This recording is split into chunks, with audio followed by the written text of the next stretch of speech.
Welcome back to the channel, guys. Liverpool, as I'm sure you've all heard, have sacked Arne Slot in news that many have been waiting for. And to be honest, many thought wasn't going to happen. We've been briefed over time and time that he's staying. He's even come out and said that he was staying, that he was part of the talks, and that he was looking forward to next season, and that he knew exactly what he needed to do to be better next season. And with the right players, that he could have a much better season than the season we just finished with. But, alas, he's been sacked. Those of you who've been watching my channel, you know that I wasn't in a rush to get him sacked, but it did get to a point where I thought, you know what, enough is enough. A change is needed. But even I thought, you know what, it's not going to happen. Everything we're hearing is that they got full faith in him. They want to give him one more year.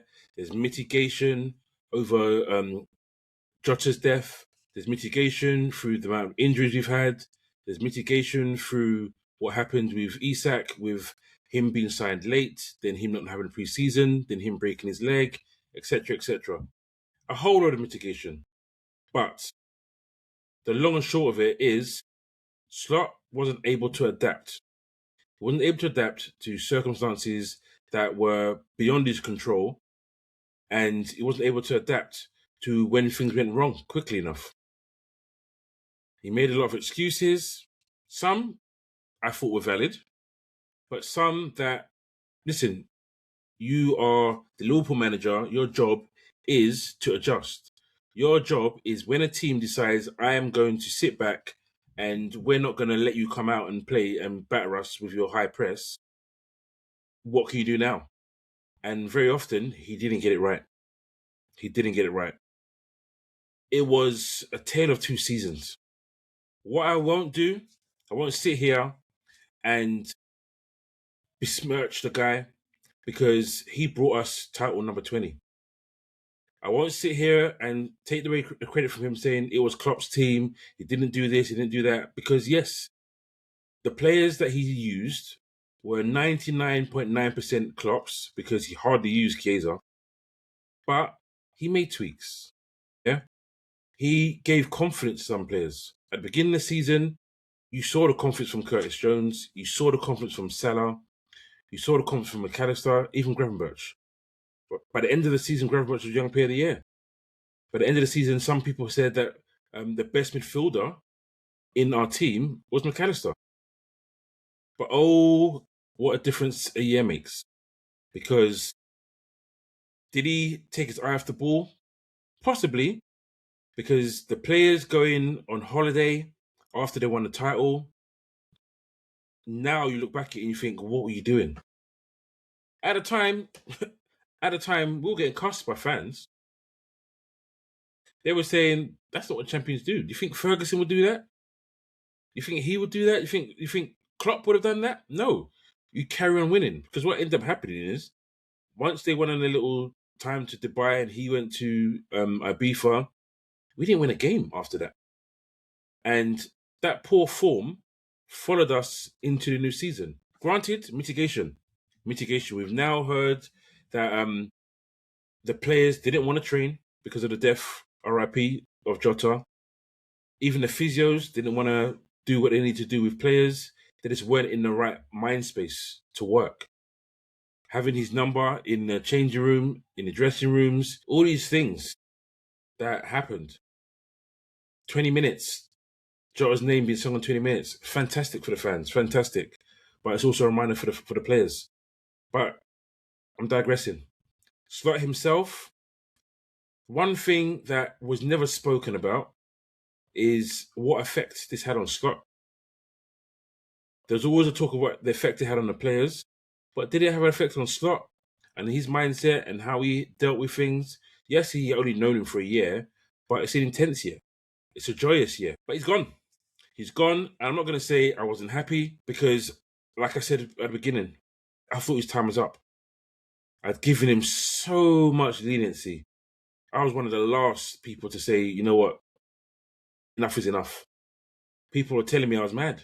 They were telling me I was mad. What I wanted was for him to show me that he could actually play attacking football. That when the chips were down, like last season, can he rally the players? Can he inspire the players this season? I felt he inspired them last season. Can he inspire them this season to turn things around? But he didn't do it. He didn't do it. And in the end, he lost the players. He lost the fans. Once the fans start booing the manager, that's a terrible sign. It becomes toxic. Salah comes out and says what he says. Was it aimed at Slot? Was it aimed at the board? Was it aimed at the players? Most people believe it was aimed at Slot. Most people do. And let's be honest, he was right with most of what he said, just wasn't said at the right time. So then you have players liking the comment. All it shows is there's a level of toxicity that a manager staying becomes untenable. And it became untenable. Hence the reason why today we've been given the news that he's been sacked. It's not mutual consent. I've got the initial statement that they put out. It reads, "This was a difficult decision for us to make as a club, goes without saying. The contribution Arne has made to Liverpool FC in the time that he has been with us has been significant, meaningful, and, most importantly of all, to the supporters and ourselves, successful.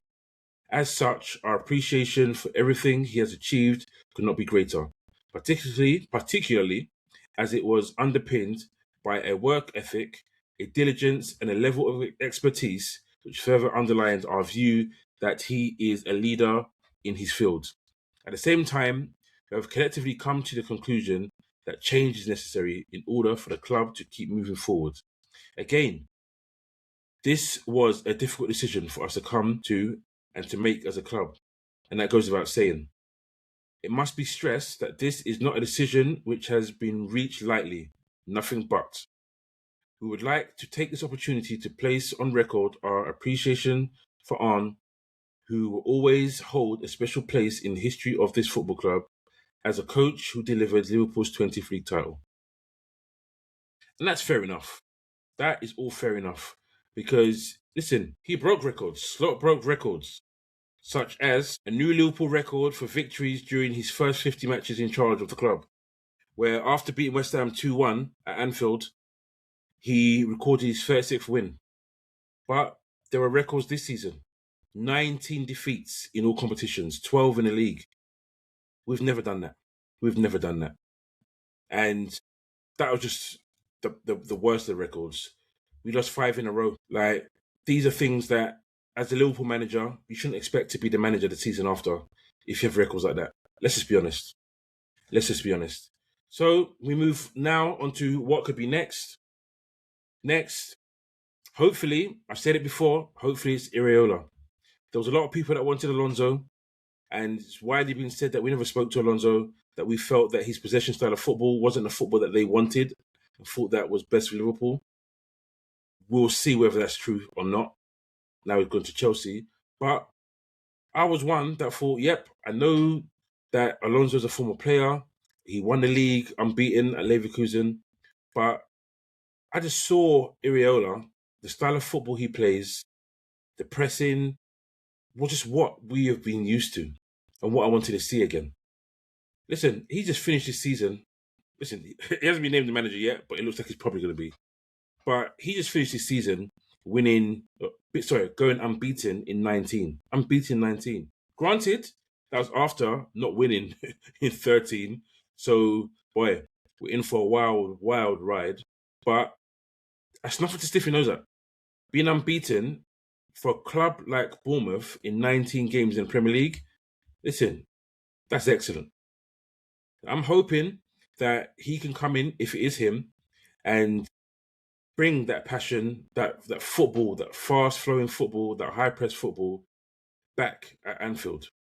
Yeah, that's what I'm looking forward to if it's him. I do have reservations in terms of he's never had a European campaign. So what he's always been used to was having a week to prepare game after game. Now he doesn't have that. Now it's game on the weekend, game midweek, game on the weekend, Champions League, game on the weekend, Champions League. He's not going to have that training time. So with a short preseason that we have, it's going to be crucial that he hits the ground running. And let's be honest, when he joined Bournemouth, These first 2 months weren't a good 2 months. But then he started, once the players understood what he wanted, what he was asking, he showed his worth. The players are going to be in for a shock if it's him, because Semenyo has recently come out and said they train 7 days a week. Will he be able to do that now? I doubt it with this kind of schedule he's going to be facing. So he's going to have to adapt. But I'm excited. I'm excited because I didn't think it would work under Slot. I backed him. Listen, guys will sit there in the WhatsApp group and say, yo, you kept backing him. I backed him as a Liverpool manager. As long as he's a Liverpool manager, I will back a manager. People will say he's got no chance of turning it around, he had no chance of this. They're probably going to be right, but we'll never know. I'm always one that thought to myself, you know what? Anything can happen. In his first season, he was able to get the players on board. Now players have left, senior players have left. Can he or could he do that for us next season? We'll never know. We'll never know. But listen, like I said, I was happy with the news because I thought we were just wasting time. I saw him being sacked by October, but no, he's gone. 30th of May, he is gone. Steven Gerrard's birthday. And it's a shame. I'm not going to kick a man while he's down. I'm grateful, like I said at the beginning, I'm grateful for bringing us title number 20 that put us level with Man United, but also that pushed us ahead as the most successful club trophy-wise in England. And hopefully, whoever comes in next will jump on the bandwagon and push us forward. But guys, thanks for watching. Don't forget to like, don't forget to subscribe, don't forget to share, and hit the notification button. Slot has been sacked. Who will be next? My money's on Iraola, and look forward to a good season. Take it easy, guys. Peace out.